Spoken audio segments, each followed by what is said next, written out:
Channel. আশা করছি তোমরা সবাই খুব ভালো আছো। তো আজকে একটা ব্লগ তোমাদের সাথে শেয়ার করব। এখন বাড়ি যাচ্ছি, আমরা একদম রেডি হয়ে গেছি। বাড়িতে আসলে পুজো আছে, বিপত্তারিণী পুজো আছে, সেই জন্য বাড়ি যাচ্ছি। আর পপিন্সের অন্নপ্রাশনের পরে 1 মাস 1.5 মাস হয়ে গেছে, তারপর বাড়ি যাচ্ছি। আর 4 দিনের জন্যই যাচ্ছি, না 2 দিনের জন্য যাচ্ছি। আজকে শুক্রবার, আজকে যাব, শনিবারটা থাকবো, রোববার ফেরত আসবো, কারণ সোমবার থেকে অর্ধেক আবার অফিস। আর কালকে সারা রাত পপিন্স ঘুমোয়নি, 2:30টে 3টে অবধি জেগেছিল, তারপরও ঘুমিয়েছে। আর আমি তো সকাল 6টার সময় উঠেই পড়েছি, উঠে সব কিছু গোছালাম, স্নান করলাম। তো ঘুমের জন্য একদম চোখ দেখো হাই তুলছে, একদম লাইভ। গাড়িতে উঠলেই ও ঘুমিয়ে যাবে।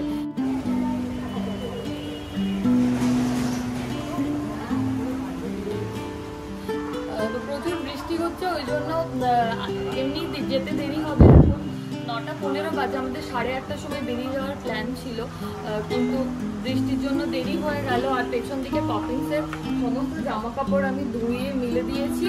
আর মানে আমি মিলিনি, দিদি মিলে এসেছিল সকালবেলা, এসে কাজ টাজ করে অনেকটা হেল্প করে দিয়ে গেছে। আর একে খাইয়েও দিয়েছে, ব্রেকফাস্টও করিয়ে দিয়েছে, সব কিছু করিয়ে দিয়েছে। তো এগুলো সমস্ত ঢাকনা দেওয়া আছে, এসে রোদ খাইয়ে তারপর গোছাবো। আর তো চলো আর বেশি দেরি করবো না, আবার ট্রাফিকও আছে, রাস্তাতে প্রচুর ট্রাফিক হবে আজকে, কারণ বৃষ্টির জন্য দেরি হয়ে যাবে। তো চলো বেরোনো যাক। আমি একটা স্যুপ মেকার পারচেজ করেছি, যেটা আগারো কোম্পানির। এটা হচ্ছে 1 লিটার ক্যাপাসিটি। আর এখানে রয়েছে 6টা প্রিসেট মোড, যেখানে রয়েছে smooth, chunky, compote, jam, reheat আর ব্লেন্ড। স্মুথ আর চাঙ্কি এই দুটো অপশনে স্যুপ বানাতে পারবে, কম্পোর্ট আর জ্যামে জ্যাম বা পিউরি জাতীয় জিনিস বানাতে পারবে, রিহিটে রিহিট করতে পারবে, আর ব্লেন্ডে তোমরা কোল্ড কফি বা যে কোনো রকমের পিউরি বানাতে পারবে। এটাতে আমি পপিন্সের জন্য স্যুপ বানাই, আর শুধু পপিন্সের জন্য নয়, আমরা নিজেদের জন্য স্যুপ বানিয়ে থাকি এটাতে। আর সামনেই শীতকাল আসছে, তো বিভিন্ন রকমের স্যুপ এটাতে বানিয়ে খাওয়া যেতে পারে। আমার মনে হয় এটা খুবই ইউজফুল একটা জিনিস, ইউজ করে খুব ভালো লেগেছে। আমি ভাবলাম তোমাদের সাথে শেয়ার করি। এটার ব্যাপারে আমি ডিটেলে আর একটা ভিডিওতে তোমাদের সাথে শেয়ার করেছি, এবং এটাতে স্যুপ বানিয়েও আমি ডিটেলে তোমাদেরকে বলেছি। তো সেটার লিঙ্ক ডিসক্রিপশনে দেওয়া থাকবে, আর এই স্যুপ মেকারটার লিঙ্কও আমি ডিসক্রিপশনে দিয়ে দেবো, তোমরা চাইলে পারচেস করতে পারো। যেমনটা তোমাদেরকে বললাম, পপিন্সের প্রচণ্ড ঘুম পেয়েছে, তো গাড়িতে ওঠারও সময়টুকু দেয়নি। ওপর থেকে বেসমেন্ট অবধি আস্তে আস্তেই ও ঘুমিয়ে পড়েছে। এখন আমরা গাড়িতে প্রায় অনেকটাই চলে এসেছি, আর ও উঠে পড়েছে ঘুম থেকে। একটুখানি ও বাইরে এরকম বাইরে বৃষ্টি হচ্ছিল, তো ও দেখছিল, সেটা এনজয় করছিল। আর আমি বাড়ি থেকে একটা স্পিনার নিয়ে গেছিলাম। যখনই আমি ট্রাভেল করি আমি সবসময় স্পিনার নিয়ে যাই, কারণ ও এটা খুব পছন্দ করে। এটা দেখতে দেখতে ও আবার ঘুমিয়ে পড়েছে। তো নেক্সট ডে আমি তোমাদের সাথে পুরো ভ্লগটা শেয়ার করছি, কারণ ওই দিন গিয়ে আমি আর কোনো কিছুই শ্যুট করতে পারিনি। তার কারণ পপিন্সের জন্য সব কিছুই খুব নতুন ছিল, ও প্রচণ্ড কান্নাকাটি করছিল, ওকে সামলাতে সামলাতে আমি প্রচণ্ড বেশি ব্যস্ত হয়ে পড়েছিলাম। নেক্সট ডে পপিন্স একদম ফ্রি হয়ে গেছিল, সবার সাথে মিশে যাচ্ছিল, সবাইয়ের কাছে চলে যাচ্ছিল। তোমরা ব্লগ দেখলেই বুঝতে পারবে। আর এখানে পপিন্স তার টিয়ান দাদার সাথে খেলছে। আর বাইরে পুজো তো শুরু হয়েই গেছে। এখন আমি পপিন্সকে স্নান করাবো, তার আগে ও একটু ওর দাদা ভাইয়ের সাথে খেলে নিচ্ছে।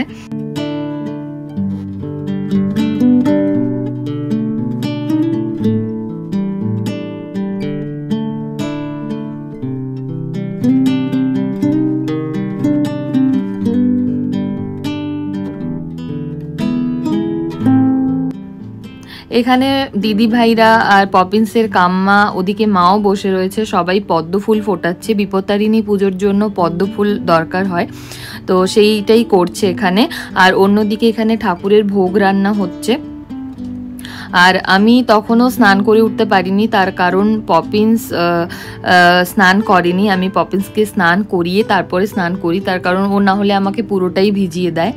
তো এখানে স্নান করছে পপিন্স, আর তিয়ান এখানে সমানে ওর সাথে খেলছে আর কথা বলছে।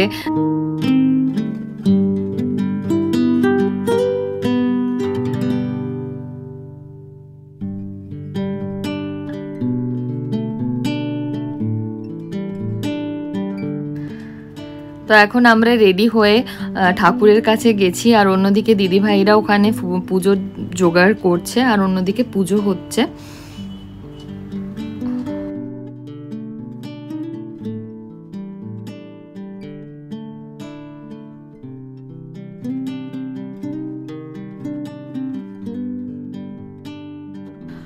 ঠাকুরের কাছে একটুখানি থেকে লাঞ্চ করিয়ে পপিন্সকে ঘুম পাড়িয়ে দিয়ে আমরা উপরে খেতে গেছিলাম।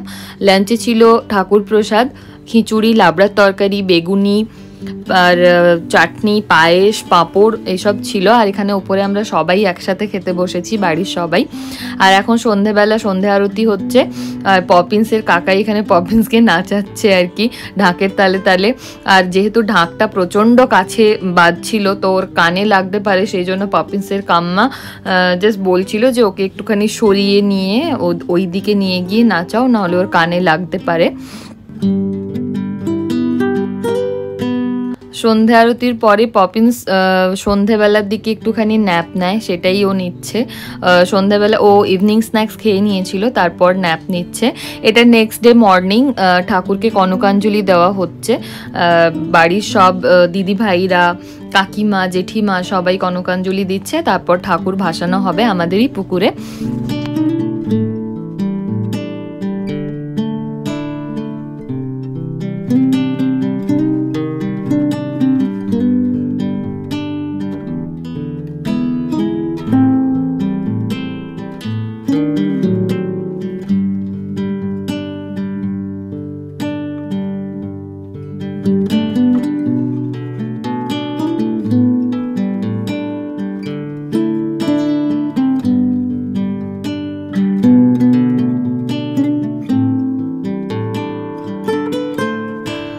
পপিন্সকে আমি স্নান করিয়ে রেডি করিয়ে দিয়ে তারপরে আমি পাঠিয়েছিলাম কনকাঞ্জলি দেখানোর জন্য।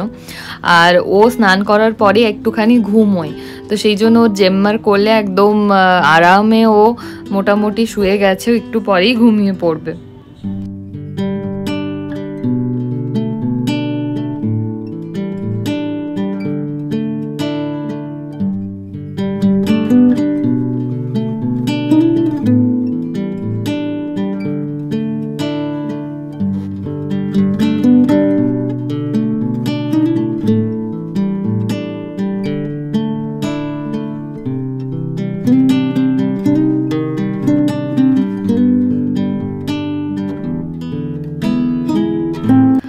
পুজো পুজো পুজো পুজো শেষ। আর ওই দিনই আমরা লাঞ্চ করে দুপুরবেলা বেরিয়ে গেছিলাম, কারণ বেশি সন্ধে হলে ট্রাফিকের প্রবলেম সব রকম থাকতে পারে, তো ওই জন্য আমরা বেশি রিস্ক নেইনি।